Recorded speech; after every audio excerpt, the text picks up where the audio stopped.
Slave Zero is a repetitive but fun third-person shooter with a lot of things to blow up. It has some flaws, but it doesn't overstay its welcome. It's 500 years in the future. The game takes place in the capital of Asian conglomerate's megacity S19. The Sovereign Khan has taken over it with the help of giant biomechanical robots, or slaves as they are called in the game. But not all hope is lost. An underground resistance known as the Guardians stole one of those slaves, and now it's up to you to merge body and mind with him and save everyone. The story is paper thin.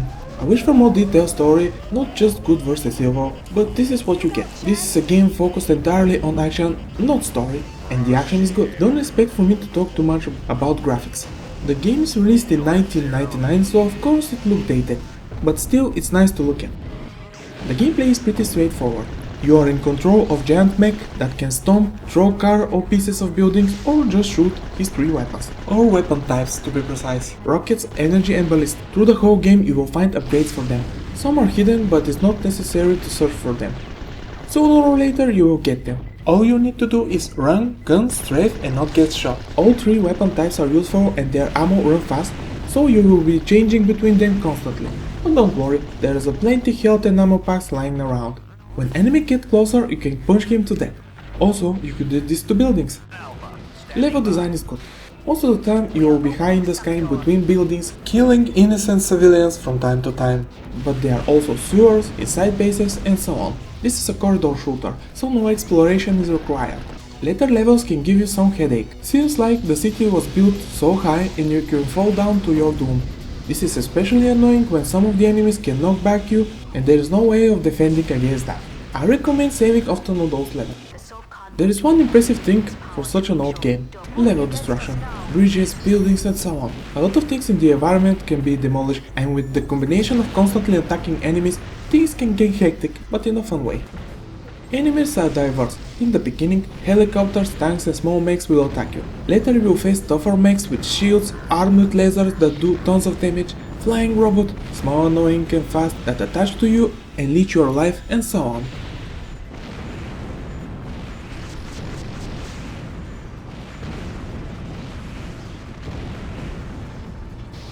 I always look for a good boss battle. Here some are good, some are just okay, and some even annoying. A static giant mothership pumping out mechs is not that interesting, but there is some quite enjoyable to fight, like the one that have really powerful weapons and you have constantly to go up because there is raising acid below you. It was a quite tense fight. The final boss is disappointing to me. Just shoot, hide, get ammo, rinse and repeat. The fight was not very creative. You have to hide from him because he do insane amount of damage.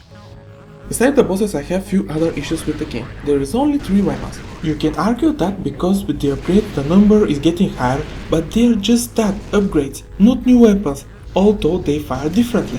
Let me have them all. It's an action game where you can blow stuff up, you need more weapon variety. My next problem is the repetition. As much as I like the game, I can say that after the first hour you will see everything that the game has to offer, but still I find the gameplay enjoyable.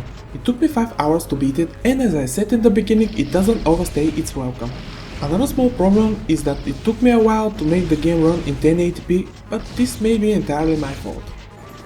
The sound design is great, especially the music. Fantastic fast techno tracks, fitting extremely well with the sci-fi setting and action on screen. Sound effects are also great. Stomping and walking felt like I'm really in control of giant mech, and you can also distinguish all weapons. At the end of the day, the question I have to answer is, does the game hold up? Yes, to some degree. Graphics don't, but the gameplay is solid and controls are tight. I can say I had fun playing the game. Non-stop action where you can blow a lot of things and you play as a giant mech. What's not to like? I was impressed mostly with the level destruction. The game came out 16 years ago and I think it's an accomplishment. It has some problems, but nothing to make me quit. Slave Zero probably won't be stuck for long in my mind. It doesn't have the nostalgia for me like Max Payne for example, but I still recommend it.